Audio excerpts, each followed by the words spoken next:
released our first album back in 2003.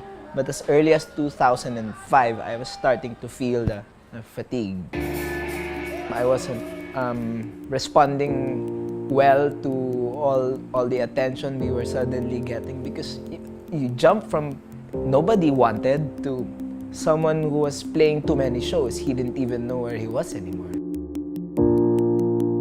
People from the industry were saying, don't leave because it's career suicide. You're at the top of your game and your band is so successful and you worked so hard for this, you're gonna throw it away.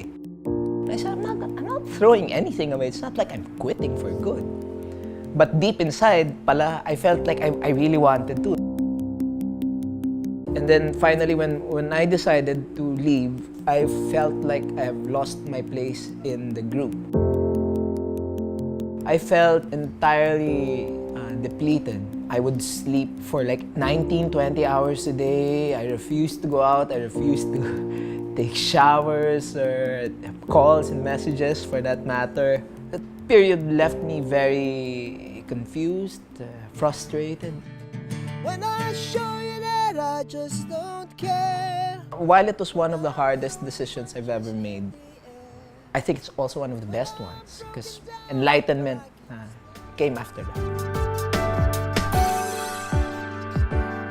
I think it was in 2012, a bunch of people came up to me and said, we want to rent 20 of your songs and turn them into a musical.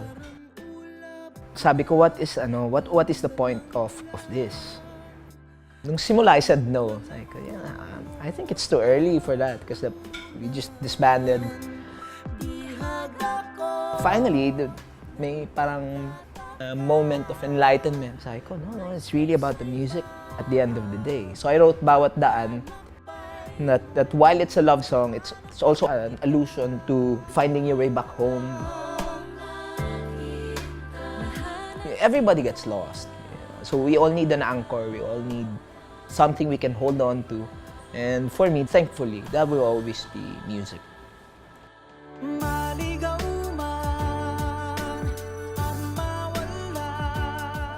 I don't think I ever stopped working hard. My mantra kasi is to always show up, and don't show up just because they're paying you. Don't show up because they want to listen to some of your songs. You show up because you want to. You show up because it gives you a sense of purpose. And I never lost sight of that.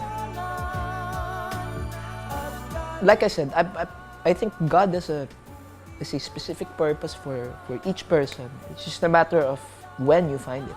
When I choose to focus talaga on the music alone, it's the only time I feel invincible.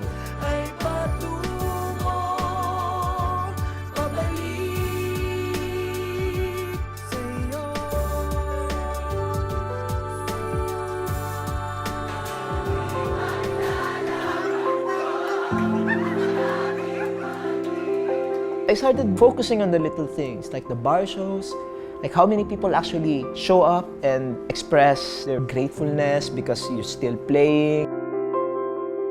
I would get notes in the middle of the night saying, I was on the verge of killing myself and your song came on randomly on the radio or Spotify, and I paused, and then I felt like I had a reason to live the next day, because knowing you and what you've been through and that you can still do what you can, I think it gives people hope.